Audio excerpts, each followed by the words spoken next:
I died the day they chose me.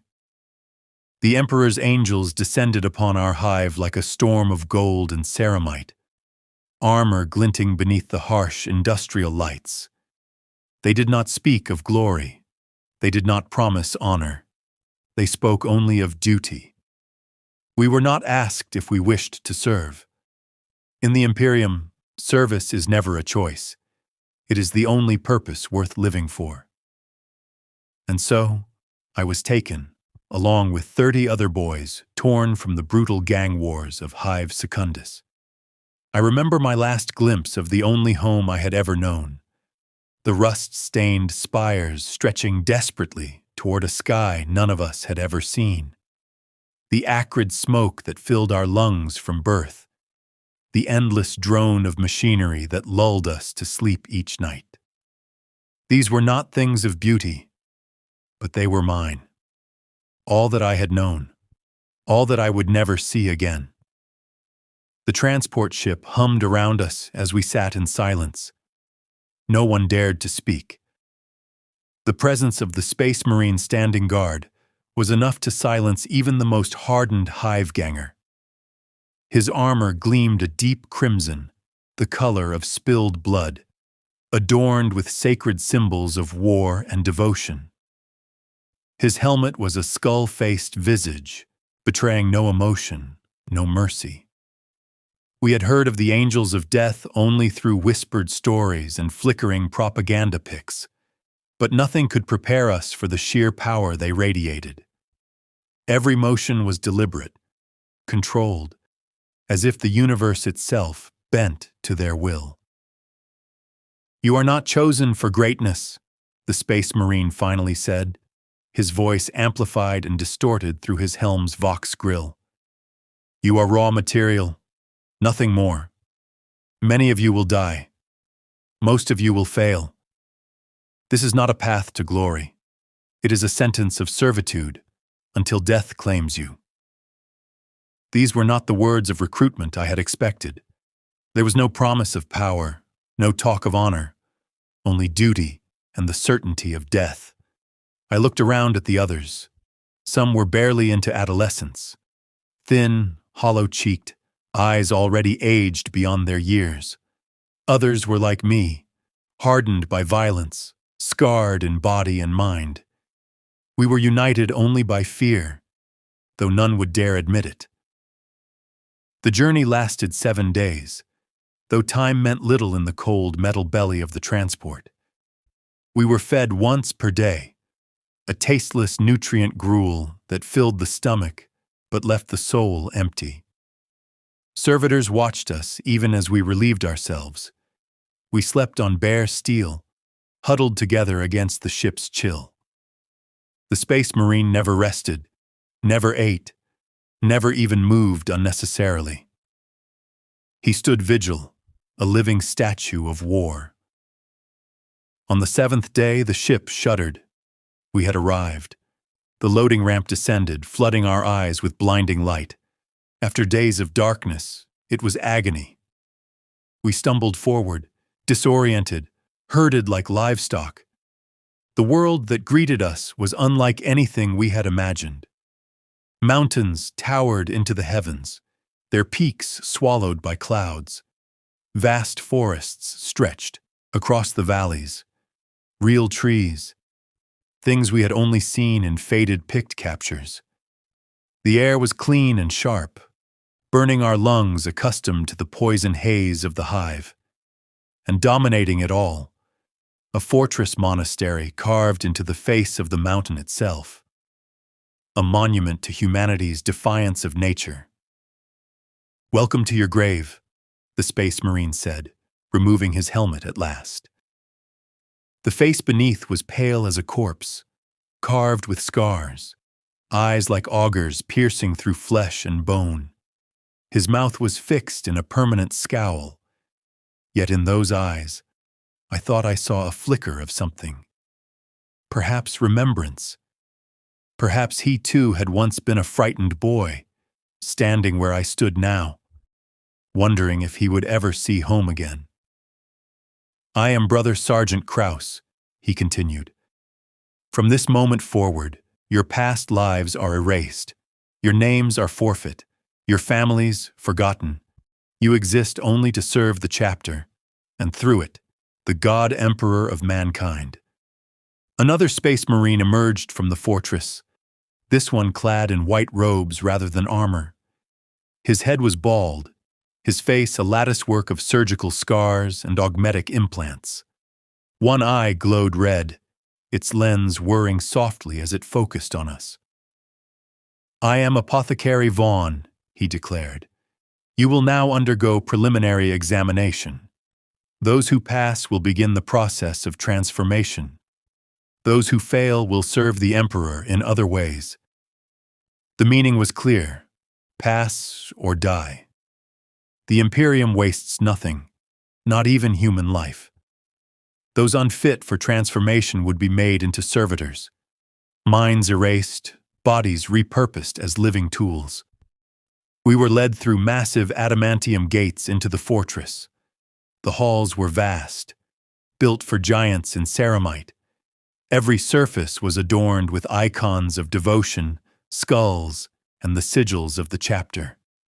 Servitors shuffled by, and chapter serfs hurried past with heads bowed low. The examination chamber was cold and sterile, white tiles stained with blood that centuries of cleaning could not erase. Instruments of unknown purpose lined the walls.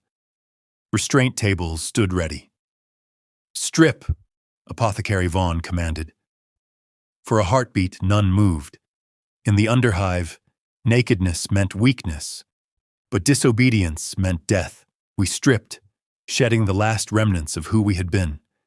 The examinations were invasive and merciless. Blood drawn, skin scraped, every limb measured, every reaction tested. The apothecary and his aides spoke of us as specimens, livestock to be catalogued. Subject 17, promising bone density. Subject 23, respiratory scarring, enhanced lung replacement priority. Subject 8, skeletal malformation, rejected. 3 were taken away during the examinations, deemed unsuitable. Their faces showed relief and shame. I never saw them again. When the ordeal ended, we were given identical gray robes and led to a dormitory. Rows of narrow cots, no decorations, no personal effects. A servitor stood at the entrance, its voice a flat, mechanical drone. "Sleep," it said. "Tomorrow, you begin to die." I lay upon the thin cot, its softness alien after years on metal and concrete. Around me, the others shifted restlessly, some weeping quietly, others staring blankly at the ceiling. No one spoke. What was there to say? We had been chosen, but for what? To become inhuman warriors in service to a god none of us had ever seen. To die in the attempt? I thought of my gang in the underhive, the Blood Scorpions. That's what we called ourselves. A pathetic attempt at ferocity, perhaps, but in the depths of Hive Secundus, it was all we had. We fought and killed for territory no sane person would ever want, for scraps of resources barely enough to keep us alive. Yet, in that hell, there was a kind of brotherhood, forged in shared pain and survival. Here, though, there was no brotherhood, only competition. Only the strongest would survive long enough to become a space marine. The rest would be discarded, or worse. As sleep began to take me, a strange calm settled over my thoughts. I had survived 18 years in the underhive, where most never made it past 10. I killed my first man at 12, a rival ganger foolish enough to turn his back on me. I had clawed my way to lieutenant of the Blood Scorpions through cunning, violence, and willpower. If anyone could survive this transformation, it would be me. I was wrong. Jorel would not survive. He could not. Because a space marine is not an elevated human, he is something else entirely.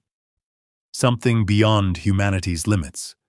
both more and less than what we were meant to be. The next morning came too soon. A deafening klaxon ripped through our sleep. We were given 5 minutes to relieve ourselves in communal facilities, offering no privacy, then herded to an enormous dining hall. The Space Marines sat at raised tables, consuming vast quantities of food with mechanical precision.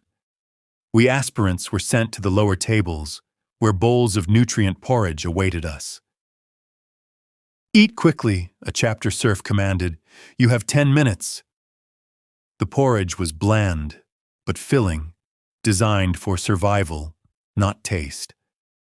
As I ate, I studied the hall around us. Its walls were lined with battle trophies, alien skulls preserved in stasis fields, shattered Xenos weapons mounted like sacred relics. Above it all hung a colossal aquila, the two-headed eagle of the Imperium, its golden wings spanning the ceiling like the gaze of a god. Before we finished eating, Brother Sergeant Krause entered. His mere presence silenced us all. "Today," he announced, "we begin to remake you. Your bodies are weak, your minds untested. Some of you will not survive the conditioning required before implantation. That is by design. Only the worthy will receive the Emperor's gifts." We were led to a vast courtyard, the training grounds of the fortress monastery. The air was cold, our breath visible in the dawn, light. Mountains surrounded us, jagged titans crowned with snow despite the season. "Run," Krause ordered, pointing toward a winding trail that climbed the mountain's flank. "Those who fail to finish by midday will not eat. Fail again tomorrow, and you will not eat again. Fail a third time, and you will be removed from the program." The path stretched endlessly upward, disappearing into the tree line. Most of us had never run such distances. We had grown up in the confines of a hive city, where space was measured in meters, not kilometers. But we ran. At first, the pace seemed manageable, but the incline, the altitude, and the unyielding terrain quickly broke us. By the first kilometer, the formation had shattered, the strongest surging ahead, the weakest already falling behind. I was somewhere in the middle. My years of gang warfare had hardened me, but my lungs burned with every breath of clean air. The trail twisted through dense forest, then opened onto rocky ledges where a single misstep meant death. Servo skulls drifted through the air, recording our progress. The sun climbed mercilessly overhead. My robe was drenched in sweat, my feet torn raw inside ill-fitting boots. Still, I ran. I had survived worse. When I stumbled back into the courtyard, the sun was high, midday. I had made it, barely. Of the 27 aspirants who started, only 18 returned in time. The rest limped an hours later, hollow-eyed and defeated. One boy never came back at all. No one spoke of him. No one asked. He had failed. That was enough. The next day we ran again, this time with weighted packs, then in crude carapace armor. Each day the trials grew harder, and each day more of us fell. By the end of the week, only 15 remained. But those who endured changed. Our bodies adapted, muscles hardened, lungs expanded, reflexes sharpened. The nutrient-rich food, the pure air, the relentless physical torment, all forged us into something new. Yet we knew this was only the beginning. Our flesh was being prepared for something far more profound. In the second week, combat training began. Not with chainswords or bolters, but with wooden staves in our bare hands. Brother Sergeant Krause and his subordinates drilled us in Imperial close combat doctrine, a brutal, efficient fighting style that valued strength and finality. Every blow was meant to kill. We fought each other without restraint. Compassion was weakness. Mercy was failure. Each night brought new bruises, new scars. Our bodies were being reforged through pain, but our minds were what the chapter truly sought to conquer. By the third week, hypno-indoctrination began. We were strapped into cold metal thrones, neural spikes piercing our skulls. Then the visions came, raw data and holy fury pouring straight into our brains. History, tactics, prayers, hatred, the Emperor's light, the enemy's corruption. All of it forced into us until our sense of self began to erode. "Knowledge without faith is dangerous," intoned Chaplain Mordeth during one sermon. "You will know, you will understand, you will believe, or you will die." The chaplain was terrifying. His armor black as the void, his skull helm a visage of death. His Crozius Arcanum crackled with energy as he paced before us. He did not speak of the Emperor's love, only his judgment, not of glory, but of sacrifice. "You think you suffer?" he thundered once. "You know nothing of suffering. The Emperor sits upon the golden throne, his body a withered husk sustained by the souls of 1,000 each day. For 10,000 years he has endured this agony, never resting, never ceasing his watch. What are your pains compared to his eternal torment? Nothing. Less than nothing. By the end of the first month, only 10 of us remained. No longer fully human, yet not yet transhuman. Our bodies hardened, our minds filled with faith, doctrine, and obedience. The transformation had only begun. Our spirits, broken and reforged in the crucible of constant struggle, were ready for the next phase. The true transformation was about to begin. The surgery took place in the Apothecarion, a vast medical sanctum buried deep within the fortress monastery. Apothecary Vaughn and his servitors worked with the precision of centuries of practice. We were not all operated on at once, but in a sequence calculated for maximum survival. I was the third. I watched as the first 2 aspirants were taken into the surgical chamber. Hours passed. The first returned unconscious, but alive. His chest was split and resealed, fresh scars tracing the path of new life forced into him. Monitoring devices hummed beside him, tracking the rhythm of the organ now beating within his chest. The second did not return alive. A chapter serf emerged dragging a body bag, its contents no longer of value to the Emperor's cause. No explanation was given, no mourning permitted. He had failed, as many had before him. When my turn came, I was stripped bare and scrubbed in antiseptic solution that burned my flesh raw. I remained conscious as they strapped me to the operating slab, conscious as the needles pierced my veins, flooding me with paralytics that froze my body while leaving my mind awake. I saw Apothecary Vaughn approach, scalpel gleaming beneath sterile lights, his augmetic eye whirring as it focused on my chest. "The secondary heart," he intoned, voice clinical and cold. "The first of many gifts, if your body accepts it." Then came the pain. Agony beyond comprehension.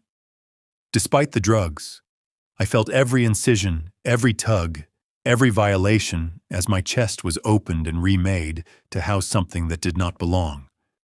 The secondary heart, harvested from the chapter's gene seed vaults, was an unnatural mass of engineered tissue, destined to become a fully functional second heart, driving my soon-to-be enhanced physiology beyond human limits. Throughout the ordeal, Brother Chaplain Mord stood beside the table, reciting litanies of endurance and strength. Whether for my comfort or as part of the sacred rite, I could not tell. I wanted to scream, but could not. I wanted to faint, but the Emperor denied me even that mercy.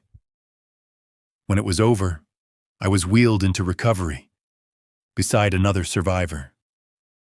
His eyes met mine, hollow and knowing. We had been told our bodies would be remade, but only now did we understand the truth. We were being unmade first, torn apart so that something new, something greater, could be forged from the wreckage. Recovery took weeks. The secondary heart slowly merged with my circulatory system.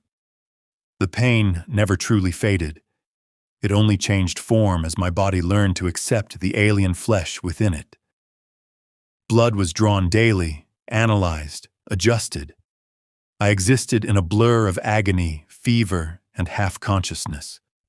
Once my new heart was deemed stable, the next implantation began. The os modula, a small organ placed at the base of the skull. It rewrote the architecture of my very skeleton. Bones thickened, hardened, becoming laced with ceramic-like material. It felt like my body was growing from the inside out, stretching, reshaping, consuming itself. Then came the biscopeia, swelling the muscle fibers beneath my skin, the hemastamen, altering the blood to carry more oxygen and heal faster, the Laramen's organ, giving my body the ability to seal its own wounds almost instantly. Each operation was another battle against death, each day another test of faith. 2 more aspirants died when their bodies rejected the catalepsian node, the implant that would have allowed them to function without sleep, resting only half their brains at a time. Another was crippled by a failed preomnor implantation, a secondary stomach designed to neutralize poisons. He was taken away, his fate uncertain. Perhaps he would serve as a chapter serf, or perhaps his mind and body would be stripped for use as a servitor. Still, our training continued. Every time our wounds closed enough to move, we were driven back into drills. Our enhanced muscles were tested to destruction. Our new senses honed through combat simulations and live fire exercises. By now, our humanity was fading, replaced by something harder, colder, stronger. Hypno-indoctrination intensified. We were fed not just knowledge, but obedience. Battle doctrine, weapon schematics, and liturgies of hate filled our minds in endless streams. We were not merely learning, we were being programmed. Our thoughts no longer our own, but tools of war. By the 6th month, only 5 of us remained out of the original 30. We had received most of the fundamental organ implants. We were stronger, faster, and larger than any normal man, yet still unproven. Still neophytes. Then came the final trial, the trial of fire. We were transported to a death world 50 light years from the chapter's home, planet. Each of us sealed within a drop pod, bound for separate landing zones. In the armory, Brother Sergeant Kraus briefed us as our scout armor was fitted, black carapace implants linking our nervous systems to the armor's machine spirit. "You will be deployed separately," he said, checking my armor's seals with mechanical precision. "Each of you has a designated extraction point, 50 kilometers from your drop zone. You have 3 days to reach it. The planet's life forms are hostile. You will be equipped with a combat knife, a bolt pistol, 3 magazines, and a data slate with minimal navigation data." He paused, eyes locking with mine. "This is not merely survival. It is assessment. The chapter expects your report on the planet's potential value. Failure to provide this data will be considered mission failure, regardless of survival." A tech marine handed me my bolt pistol, its weight immense even in my new hands. "The Emperor's eyes are upon you," he said solemnly. "Remember, a space marine serves even in death. We were each sealed into our drop pods, claustrophobic metal coffins lined with restraints and survival systems. As the hatch sealed, cutting me off from all sound and light, I felt something I had not felt since childhood. Fear. The launch was violence incarnate. Even with inertial dampeners, the force of descent slammed me against my harness with bone-crushing intensity. The pod burned through the atmosphere, surrounded by plasma fire. Then came the impact. A brutal, deafening crash. For a moment, there was only stillness. Then the pod's front hatch detonated outward, and I stepped into another world. The planet was ancient and savage. Trees the size of cathedrals towered overhead, their roots like serpents. The air was heavy with moisture and decay. The sounds of alien life echoed in the distance, strange, hungry, alive. I checked my gear: bolt pistol, combat knife, data slate. My extraction point: 48 kilometers northeast, 3 days to survive. For a normal man, impossible. For a space marine neophyte, a test of purpose. I began to run, a ground-eating lope powered by enhanced muscle and twin hearts. Even with the weight of armor and weapons, I could move for hours without rest. The first attack came 3 hours into the journey.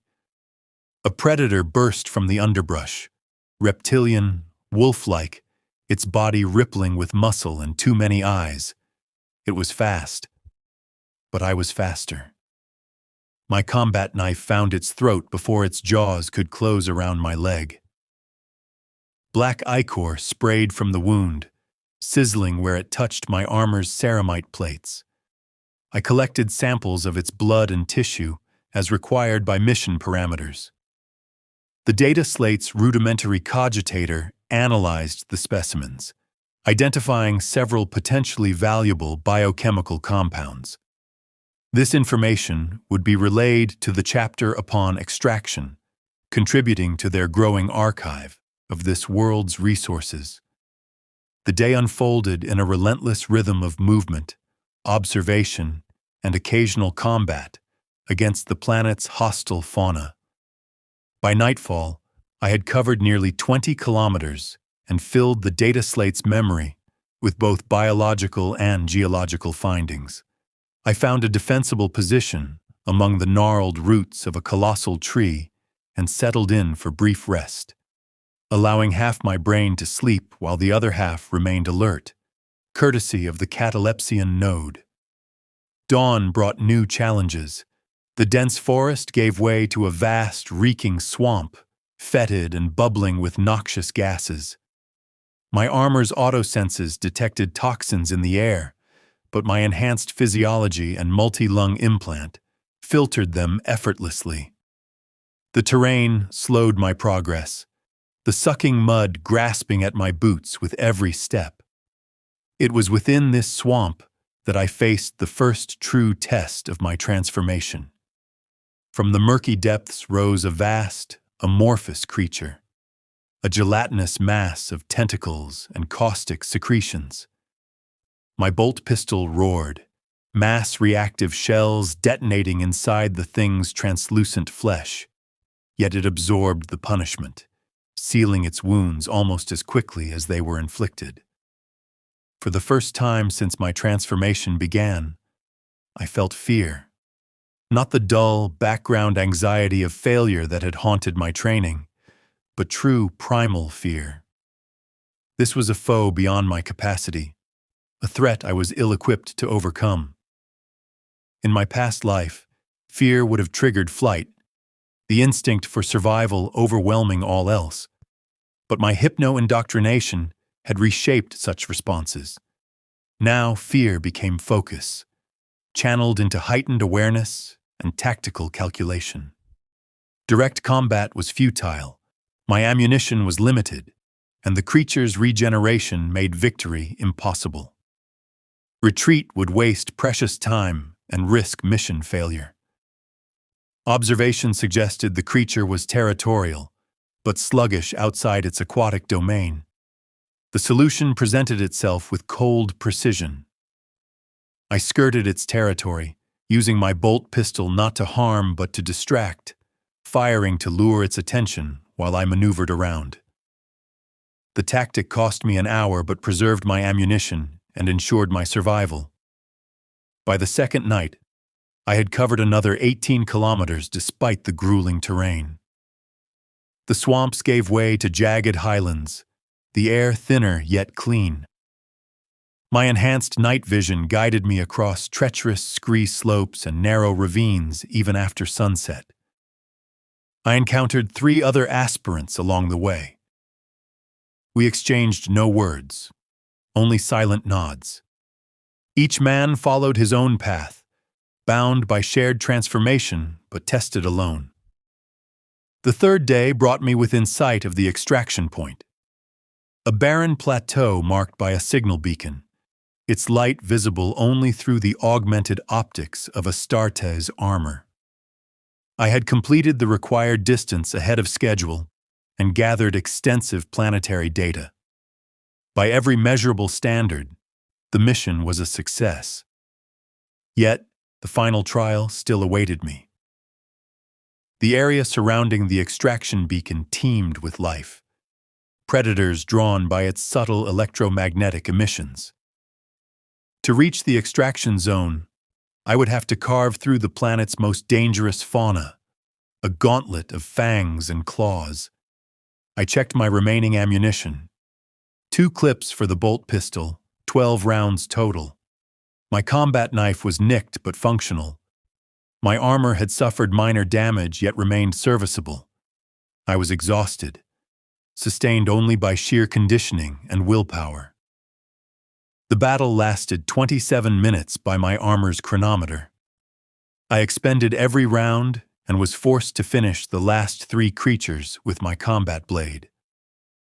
My left pauldron was torn away by claws capable of shredding ceramite, and a caustic spray breached the seal on my right gauntlet, burning exposed flesh. When I finally reached the beacon, armor drenched in both human and Xenos blood, Brother Sergeant Crastus was waiting. He stood motionless, Bolter held idly at his side, revealing nothing of whether he had witnessed my struggle. "You are late," he said flatly. I checked my chronometer. Indeed, I had missed the designated extraction time by 13 minutes, delayed by the unexpected resistance at the plateau. "The mission data," I replied, offering the slate rather than excuses. Crastus took it, linking it to his armor's systems. He reviewed my findings in silence, the faint glow of his autosenses flickering as he processed the data. "Acceptable," he finally declared, returning the slate. "Though your tactical analysis of the northern mineral deposits lacks depth." Without another word, he turned toward the waiting gunship, its engines humming across the plateau. I followed, matching his pace despite my wounds and fatigue. "How many survived?" I asked, unable to suppress the flicker of human curiosity still buried within me. Crastus did not turn. 3, including you. The rest failed to reach their extraction points or gather sufficient data. 3 of 5 from this trial. 3 of 30 taken from the hive. 90% attrition, and we were not yet full Astartes. The cost of creating a space marine was measured not only in resources, but in lives extinguished so that the few might ascend. Our return to the chapter homeworld blurred into a cycle of medical procedures and debriefing. My injuries were treated with cold efficiency. My armor dismantled, catalogued, and processed for repair. The mission data was extracted and analyzed by the chapter's tech marines and apothecaries. Then came the ceremony. The 3 of us who survived knelt before the assembled chapter, or those not deployed across the sector. The cold stone floor bit into our knees as we bowed our heads, still wearing the neural bodysuits that linked us to our armor. The chapter master himself presided, a figure of awe and authority, his presence commanding even among Astartes. His armor was a masterpiece of craftsmanship, each plate etched with centuries of glory and sacrifice. His scarred face, rebuilt countless times, radiated an ageless, grim nobility. "You kneel before us as aspirants," he intoned, his voice echoing through the grand hall. "You will rise as scout marines of the chapter. Your transformation is incomplete, but you have proven yourselves worthy of the next step in service to the Emperor." He approached each of us, pressing the pommel of a ceremonial power sword against our bowed heads, a gesture of knighthood from ancient Terra. "No longer will you bear the names of your mortal past," he continued.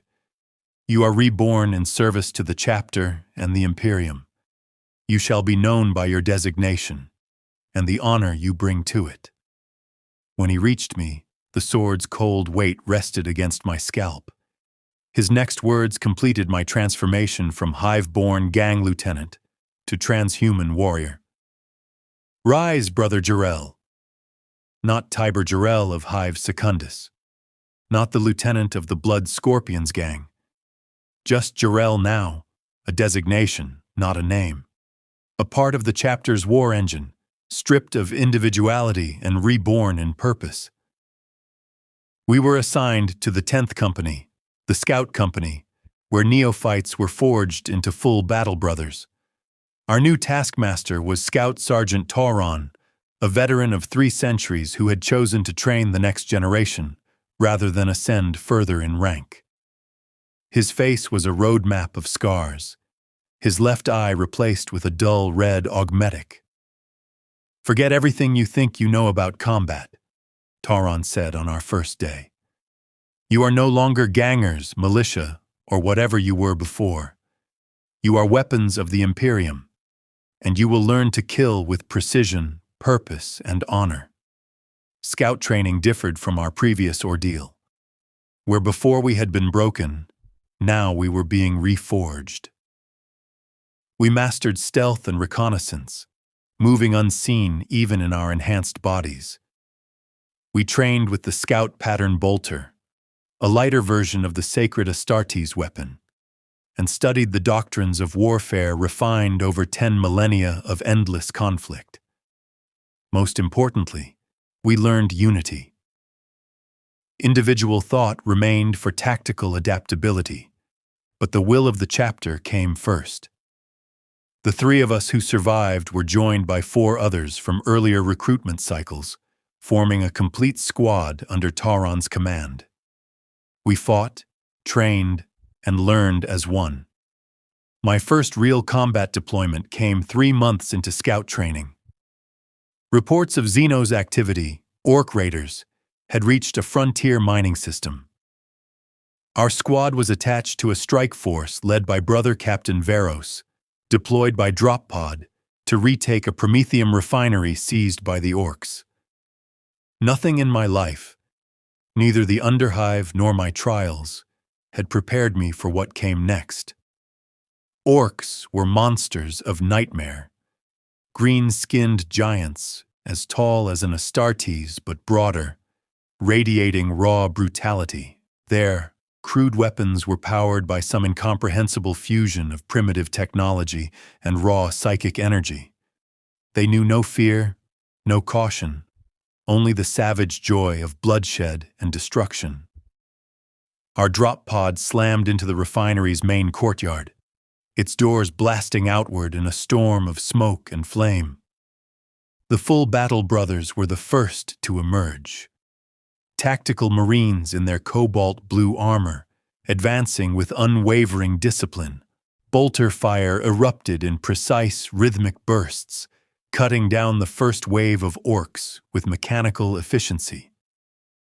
Sergeant Tauron led us scouts out behind them, directing us to the upper platforms of the refinery's storage tanks. From there, Our scout pattern bolters could provide suppressive fire across the battlefield. The stench hit me first, a nauseating blend of fungal rot, sweat, and industrial chemicals that even my enhanced filters struggled to block. Then came the noise. Guttural roars and booming laughter.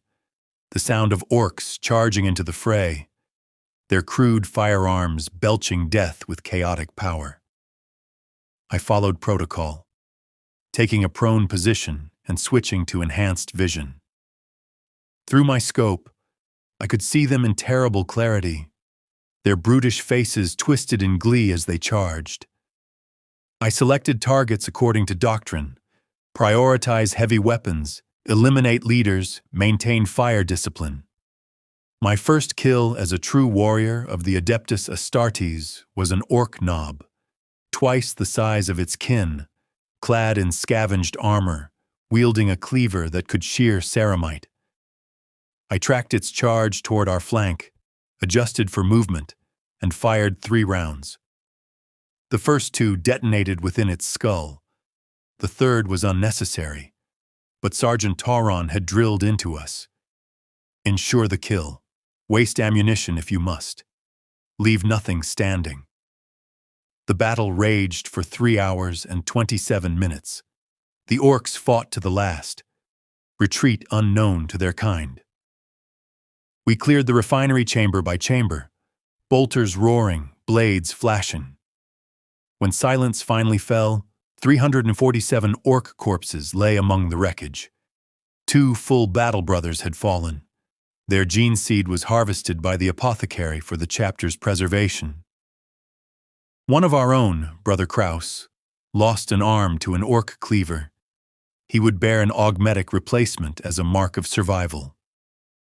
Sergeant Tauron's evaluation was precise. Adequate, disciplined, no errors of note.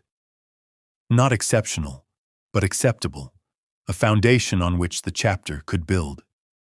In the Underhive, such a battle would have become legend, songs of blood and victory echoing for generations. Here, it was nothing more than a minor engagement, another grain of sand in the endless war of the Imperium. The next 2 years passed in a relentless rhythm of training and combat.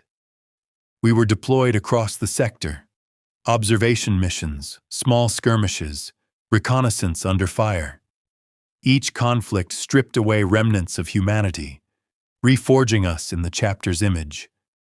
When our bodies were ready, the final implants were added, the progenoid glands, our genetic legacy, and the black carapace, the sacred interface between man and armor. The day I received my power armor, Brother Jorel, the man, finally ceased to exist. I stood in the chapter's armory as artificers and tech marines anointed each component with sacred oils. One by one, they bonded the plates to my flesh, each seal tested and sanctified. The ritual lasted hours. When the helmet was placed in my hands, I hesitated. Its empty eye lenses reflected a stranger, flawless skin, symmetrical features, and amber eyes, products of genetic perfection. My humanity had been refined out of me, replaced by purpose. I donned the helmet. A hiss sealed it into place, and the world transformed. Data streams and targeting overlays filled my vision, my every sense magnified through the power of the machine. Brother Jorel, the master of the armory, spoke through the vox, his voice clear as command steel. You now bear the full panoply of war, brother. Treat it as an extension of your body, for it is your body. Maintain it as you would your soul. Respect it as you would the chapter's banner. It carries 10,000 years of the Emperor's will. I flexed my gauntlets. The armor moved with me as if it were alive, amplifying my strength, sharpening my awareness. I felt no weight, only power.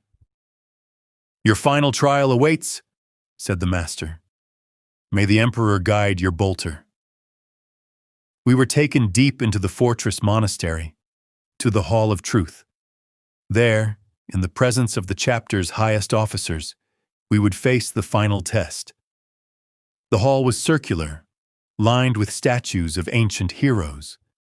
Texts from the Codex Astartes and the chapter's own battle liturgies covered the floor. At its center rested a single relic, a bolt pistol, ancient and worn smooth by centuries of warriors. Chapter Master Vanax presided, flanked by Chaplain Mordath and Apothecary Vaughn, the trinity who had overseen our transformation. "Step forward, Brother Jorel," Vanax commanded. I obeyed, my armor's sensors detecting hidden power sources beneath the stone. "Remove your helm," Mordath ordered. I complied. The air was cold, metallic with incense and ozone. "You stand before us remade, body, mind, and spirit," Vanax declared. "Yet one truth remains to be faced before you may take your place among your brothers." Apothecary Vaughn stepped forward, reading from a data slate. "Born in Hive Secundus, Segmentum Pacificus, lieutenant of the Blood Scorpions gang, responsible for the assassination of Vex and 6 of his guards. Poison, explosives, precision, efficient, brutal." He looked up, one human eye and one augmetic studying me. "Is this account accurate?" "It is," I answered. My voice was deep, resonant, alien to the man I once was. Chaplain Mordath spoke next. "Before you is a bolt pistol loaded with a single round. Behind you stands Brother Thaddius, who completed his final trial 3 months prior. I hadn't sensed him before. My helm's autosenses had been disabled. "The truth is this," Mordath continued. "You are no longer the man you were. You are a weapon of the Emperor. To complete your transformation, you must sever your final tie to your past." "Take up the bolt pistol," commanded Vanax. "Turn and face Brother Thaddius. One of you will leave this chamber as a battle brother of the chapter. The other will have served his final duty." Cold understanding dawned. The Hall of Truth was not a place of ceremony. It was a crucible, a final, irrevocable test of loyalty. I lifted the bolt pistol, its ancient weight grounding me in the reality of my purpose. Then I turned to face Brother Thaddius. He stood 5 meters away, unarmed, calm, resigned. A flood of thoughts raced through my mind. I could refuse. I could shoot wide. I could end myself, but those were echoes of a man who no longer existed. Brother Jorel might have defied this order. But I was not Brother Jorel anymore. I was Brother Jorel, a space marine of the Adeptus Astartes, forged in duty, purged of doubt, bound to the will of the chapter. I raised the bolt pistol, centered the iron sights on Brother Thaddius's forehead, and squeezed the trigger. The report was deafening in the enclosed space, the bolt pistol's mechanism cycling with ancient precision. Brother Thaddius remained standing for a moment, a neat hole in his forehead leaking blood and cerebral matter. Then he collapsed, his power armor crashing against the stone floor with the weight of finality. I lowered the weapon, turned, and faced the chapter master once more, awaiting further instructions. Vanax nodded once, the barest acknowledgement of my action. "The flesh is weak," he intoned, "but the spirit endures. You have severed your connection to humanity, Brother Jorel. You are now truly Astartes." Apothecary Van moved to the fallen body of Brother Thaddius, already preparing to harvest the valuable progenoid glands, sacred organs that would one day become gene seed for future warriors of the chapter. Nothing was wasted. Even in death, a space marine served his brothers. "There is one detail that may interest you, Brother Jorel," Chaplain Mordath said, his augmented eyes glinting in the chamber's dim light. Brother Thaddius was born Vex Garnon of Hive Secundus, the rival gang leader whose assassination marked your final act as a mortal man. The Emperor's design moves in ways beyond our comprehension, does it not? The revelation should have shocked me, should have stirred some vestige of emotion. The man I had just executed had once been my sworn enemy in my previous life, a man I had already tried to kill once before. Now, through the incomprehensible will of the Emperor, we had both been chosen for transformation. Both had survived the brutal process, only for one to end the other in this final trial. Yet I felt nothing, no satisfaction, no regret, no poetic appreciation for the symmetry of our fates. Such emotions belonged to Tyberal, and he was gone. Only the weapon remained. "Return to the armory," Vanax ordered. "Complete the rituals of armament.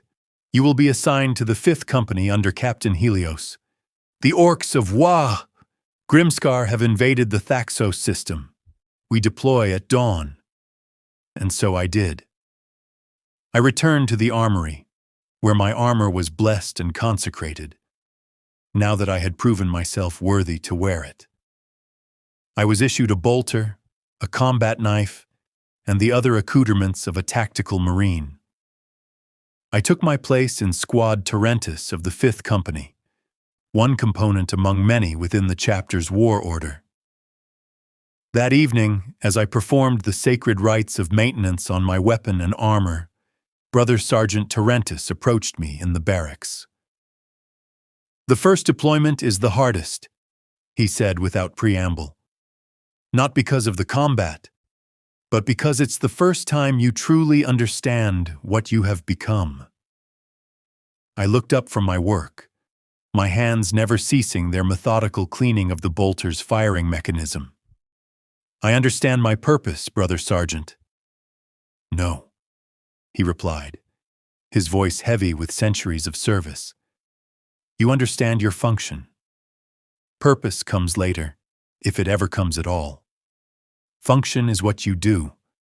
Purpose is why you do it." He sat beside me on the maintenance bench, his armor already prepared for the coming battle. When I was newly elevated to the battle companies, much like you, I began to question, not our orders or doctrine, but the deeper meaning of our existence. We are created to fight and die for an Imperium that scarcely acknowledges our sacrifice, to protect humans who fear us as much as they revere us. We are weapons, yes, but weapons wielded for what end? The question felt dangerously close to heresy, the kind of philosophical doubt chaplains were tasked to purge. Yet Torrentus was a veteran of 2 centuries of warfare. His loyalty was beyond question. "I found my answer in the most unexpected place," he continued, "during a compliance action on a hive world not unlike your own birth world. We were deployed to crush a worker insurrection that had turned violent. A simple mission beneath our capabilities. But the local PDF failed, and the planetary governor called upon the chapter." He paused, his enhanced eyes distant, recalling the memory with transhuman clarity. "We were clearing a hab block when I found a family hiding in their dwelling, parents and 3 children, terrified both of the rebels and of us, the Emperor's angels of death. The father stood before them, arms spread as if his body could shield them from a bolt round. There was no defiance in him, only fear, born of love." Torrentus looked directly at me. In that moment I understood, not with thought, but with instinct. That man, weak and mortal and insignificant in the grand machinery of the Imperium, possessed a courage born of love, something we, for all our power, could never truly comprehend. He was what we protect, not the Imperium as an abstraction, not the distant emperor upon his golden throne. humanity, in all its flawed, irrational glory. He stood, his point made. You executed Brother Thaddius today without hesitation, as was required. You are a weapon, perfectly forged for war. But remember this: weapons require wielders, and purpose is found not in the killing blow, but in what that blow protects. With that, he left me to my rituals. His words settled into my mind alongside the hypno-indoctrinations and battle doctrines that formed the new architecture of my thoughts. The deployment to Thaxos III came at dawn, as promised. We boarded the strike cruiser Vigilant Faith in perfect formation, each squad moving as one organism rather than individuals. The journey through the warp would take 17 days, during which we trained, meditated, and prepared for battle. In my meditation cell, before a small shrine to the Emperor, I contemplated Terrentus's words. Purpose beyond function. The thought lingered like static in my mind. I remembered the underhive, the struggle, my mother's face, now blurred by time and conditioning, who had died because medicine was a luxury the poor could not afford. These memories were like relics behind glass, unreachable, faint, but still human. They contained something my new existence lacked, something irrational but powerful. I completed my devotions and rose. 17 days until Thaxos III. There would be orcs to kill, ground to secure, orders to obey. The question of purpose could wait. As I prepared for combat drills, my enhanced hearing caught a conversation between two chapter serfs nearby. Another batch of new ones, one said. Faces like stone, all of them. Remember when we were taken from Hive Primus? We thought they'd be our saviors. They are what they need to be, the other replied. The Emperor's finest. Without them, the Imperium would have fallen long ago. I know. But sometimes I wonder what they sacrificed to become this.